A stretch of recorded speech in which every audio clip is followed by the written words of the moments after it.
नमस्कार विद्यार्थियों, स्वागत है आपका आपके अपने चैनल सुगम संस्कृत पर। और आज हम पढ़ने जा रहे हैं क्लास 10th की सैमुषी बुक के चैप्टर नंबर 2 को, जिसका कि नाम है बुद्धिर बलवती सदा, अर्थात बुद्धि सदा बलवती होती है। तो चलिए शुरू करते हैं आज का चैप्टर बुद्धिर बलवती सदा। प्रस्तुत पाठः शुक सप्तति इति कथा ग्रंथात् संपादनं कृत्वा संग्रहितो अस्ति। प्रस्तुत पाठ शुक सप्तति इति कथा ग्रंथात् संपादनं कृत्वा संग्रहितो अस्ति, अर्थात ये जो पाठ है एक शुक सप्तति नाम की कोई कथा ग्रंथ है, वहाँ से संपादित करके संकलित किया गया है। अत्र पाठांशे स्वलघुपुत्राभ्यां सह कानन मार्गेण पितृगृहं प्रति गच्छन्त्याः बुद्धिमती नाम्ना महिलायाः मतिकौशलं प्रदर्शित वर्तते। इस पाठ में अपने दो छोटे छोटे पुत्रों के साथ कानन यानी जंगल के मार्ग से पिता के घर पे जाती हुई बुद्धिमती नाम की महिला के मति कौशल को प्रदर्शित किया गया है। सा पुरतः समागतं सिंह अपि भीतिमुत्पाद्य ततः निवारयति। वह अपने सामने आए हुए सिंह को देखकर, जब वह बुद्धिमती स्त्री जंगल से जा रही होती है तो उसके सामने एक सिंह आ जाता है, तो वो अपनी उस सिंह को देखकर डरा कर भगा देती है। इयं कथा नीति निपुणयोः, यह कथा नीति निपुण शुक सारिकयोः, शुक और सारिका के संवाद माध्यमेन यानी शुक और सारिका के संवाद के माध्यम से सद्वृत्तेः विकासार्थं प्रेरयति, सद्वृत्ति के विकास को प्रेरित करती है। अर्थात ये जो पाठ है शुक सप्तति इति एक कोई कथा ग्रंथ है बड़ा सा, वहाँ से संपादित करके संकलित किया गया है। इस पाठ में एक महिला है जिसका नाम है बुद्धिमती, और वह अपने दो छोटे छोटे पुत्रों के साथ जंगल के मार्ग से जाती हैं। तो रास्ते में उसको एक भयंकर शेर मिलता है, तो वो उस शेर को अपने बुद्धि कौशल से डरा कर भगा देती है। और इसमें जो नीति निपुण शुक और सारिका के संवाद के माध्यम से सद्वृत्ति के विकास को की प्रेरणा दी गई है। तो चलिए शुरू करते हैं चैप्टर। अस्ति देवलाख्यो ग्रामः, एक देउल नाम का गांव था। तत्र राजसिंह नाम राजपुत्रः वसति स्म, वहाँ पे एक राजसिंह नाम का राजकुमार रहता था। देउल नाम का एक कोई गांव था, वहाँ पर एक राजसिंह नाम का राजकुमार या राजा का पुत्र रहता था। एकदा केनापि आवश्यक कार्येण तस्य भार्या बुद्धिमती पुत्रद्वयोपेतां पितुर्गृहं प्रति चलिता। एक दिन किसी आवश्यक कार्य से तस्य भार्या यानी उसकी पत्नी, किसकी? राजसिंह की पत्नी, जिसका नाम था बुद्धिमती, वह अपने दो पुत्रों को लेकर के अपने पिता के घर की ओर जाती है। मार्गे गहन कानने सा एकम व्याघ्रम ददर्श, और रास्ते में जाते हुए बहुत गहन जंगल में उसको एक व्याघ्र अर्थात शेर दिखाई देता है। सा व्याघ्रम आगच्छन्तं दृष्ट्वा धाष्ट्र्यात् पुत्रौ चपेटया प्रहत्य जगात्, और उसने जब व्याघ्र को अपनी ओर आते हुए देखा तो धृष्टतापूर्वक अपने दोनों पुत्रों को थप्पड़ मारती हैं और कहती हैं, कथम एकेकशो व्याघ्रम भक्षणाय कलहम कुरुथ। अपने दोनों पुत्रों को वो थप्पड़ मारती हैं और कहती हैं, क्यों एक एक व्याघ्र को खाने के लिए व्यर्थ में झगड़ा कर रहे हो।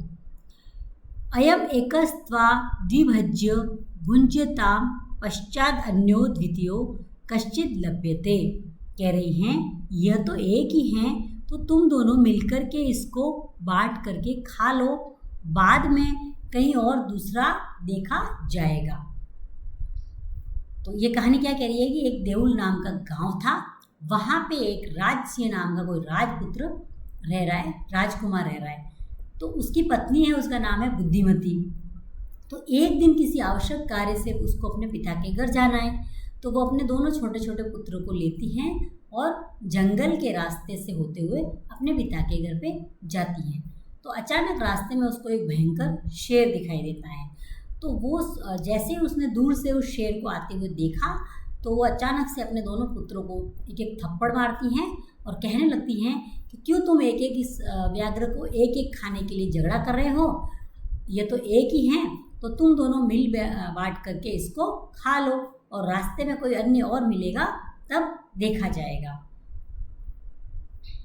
इति श्रुत्वा व्याघ्रमारी काचिदयमिति मत्वा व्याघ्रो भयाकुल चित्तो नष्टः। इतना सुनते ही, इति श्रुत्वा मतलब इतना सुनते ही, व्याघ्रमारी, यह तो कोई व्याघ्रमारी स्त्री हैं, ऐसा सोच कर भय से बहुत दूर भाग जाता है। जैसे उस व्याघ्र ने ये जो लाइन सुनी तो वो सोचता है ये तो जरूर कोई बाघों को मार करके खाने वाली स्त्री हैं, और इतना सोचते हुए वो भय के मारे दूर भाग जाता है।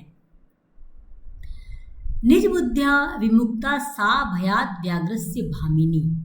निज बुद्धिया का अर्थ होता है अपनी स्वयं की बुद्धि से, विमुक्ता यानी विमुक्त हो जाती हैं, सा यानी वह स्त्री, भयात यानी भय से, व्याघ्र से यानी व्याघ्र के, और भामिनी का अर्थ होता है रूपवती।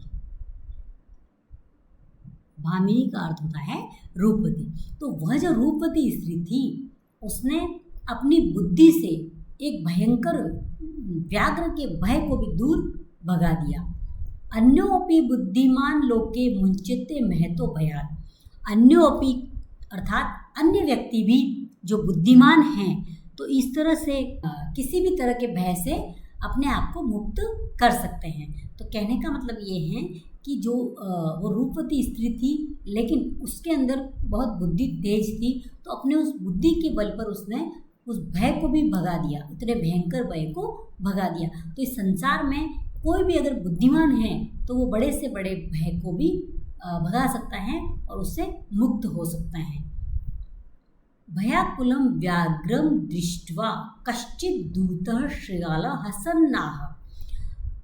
भय से, भयाकुल का मतलब भय से डरे हुए व्याघ्र को देखकर, दृष्ट्वा का मतलब देखकर, कश्चित् दूतः यानी कोई धूर्त सिंहार जोर से हंसता है और कहता है भवान कुतः भयात पलायित। कह रहा है कि आप डर के मारे कहाँ भागे जा रहे हो।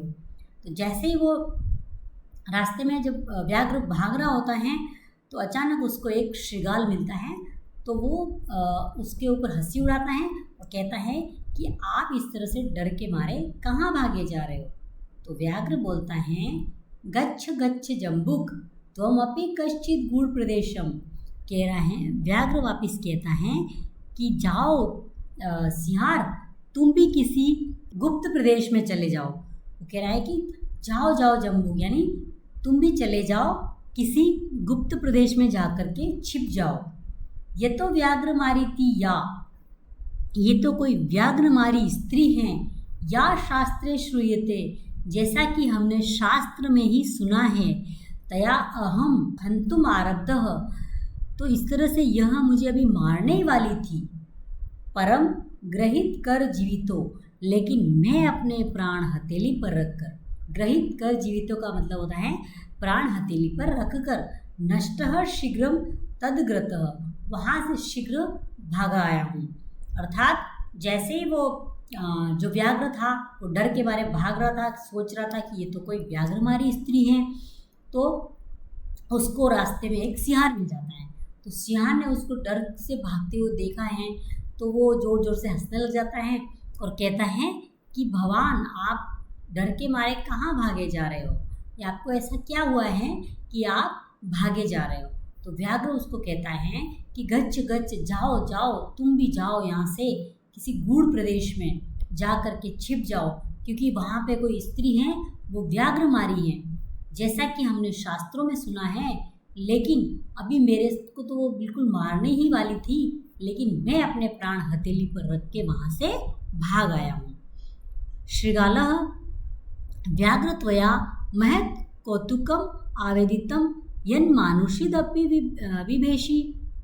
तो शृगाल कह रहा है कि हे व्याघ्र, तुमने तो बहुत ही आश्चर्यजनित बात कह दी है कि तुम मनुष्यों से डरने लगे हो। अर्थात वो कह रहा है कि तुमने तो इतनी आश्चर्यचकित बात बोल दी कि व्याघ्र मारी स्त्री है, अर्थात तुम मानव जाति से डर रहे हो, ये तो मेरे लिए बहुत ही आश्चर्य की बात है। तो व्याघ्र कह रहे हैं प्रत्यक्षम एव मया सा आत्मपुत्रवा एकेकशो मामत्तुम कलहाय मानो चपेटया प्रहंती दृष्टा। तो वो कह रहे हैं, व्याघ्र जो शेर है वो कह रहे हैं कि मैंने अपनी आंखों के सामने देखा है क्या कि वह अपने दोनों पुत्रों को थप्पड़ मारती हुई कह रही हैं, तुम दोनों मिलकर के इस एक व्याघ्र को खाओ, तुम झगड़ा मत करो, यह एक है तो क्या हुआ, तुम दोनों इसको बांट करके खा लो।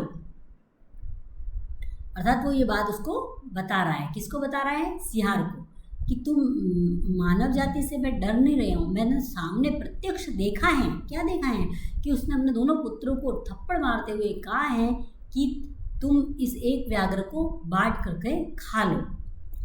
तब वो जम्बुक का मतलब भी सियार ही होता है। तो जम्बुक बोल रहे हैं, स्वामिन यत्रा अस्ते सा धूर्ता तत्र गम्यताम।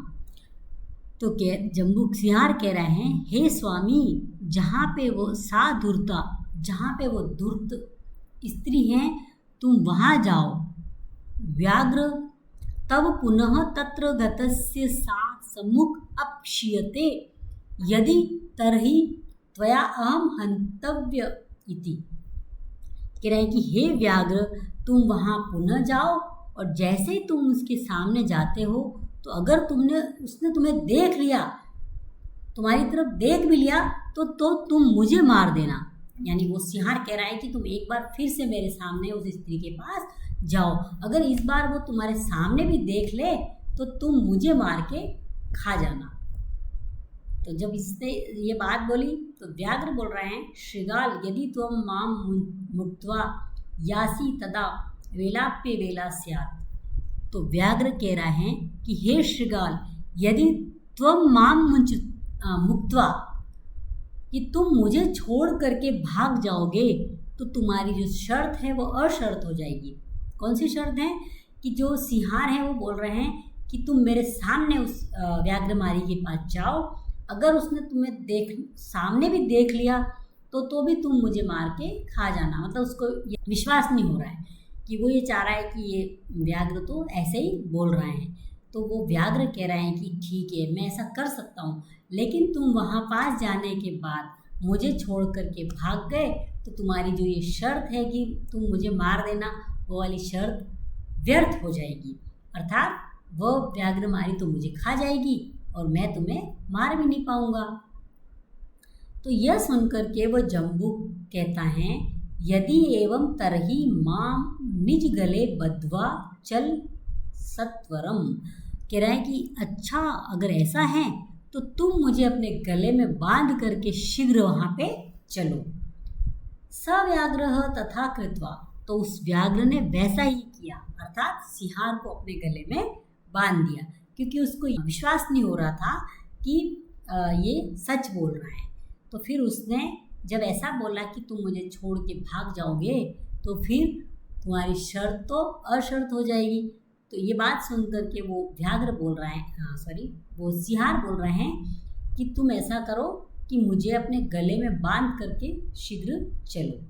तो जब वो व्याघ्र ऐसा ही करता है, तथा कृत्वा का मतलब ऐसा ही करता है, और काननम ययो, और जंगल में आ जाता है। श्रृगालेन सहितम पुनर्आयान्तम व्याघ्रम दुरात् दृष्ट्वा बुद्धिमती चिंतितवती। अर्थात जब श्रृगाल के साथ यानी सिंहार के साथ व्याघ्र को पुनः आता हुआ देखकर, दूर से देखकर बुद्धिमती स्त्री सोचती हैं। क्या सोचती हैं? वो सोचने लगती है कि अब मैं इसका उपाय क्या करूं, अर्थात अब मैं दोबारा आ रहे हैं तो मैं इनको अब कैसे हटाऊं। और जैसे ही वो पास में आते हैं तो वो बोलती हैं, जम्बुक क्रतो उत्साहात व्याघ्रात कथम मुच्यताम परम। हाँ, वो सोचती हैं कि अब ये सिंहार के द्वारा उत्साहित बाघ जब मेरी तरफ वापस आ रहा है तो मैं अब कैसे इससे मुक्त होऊं, यानी अपने आप को अब कैसे मुक्त करूं।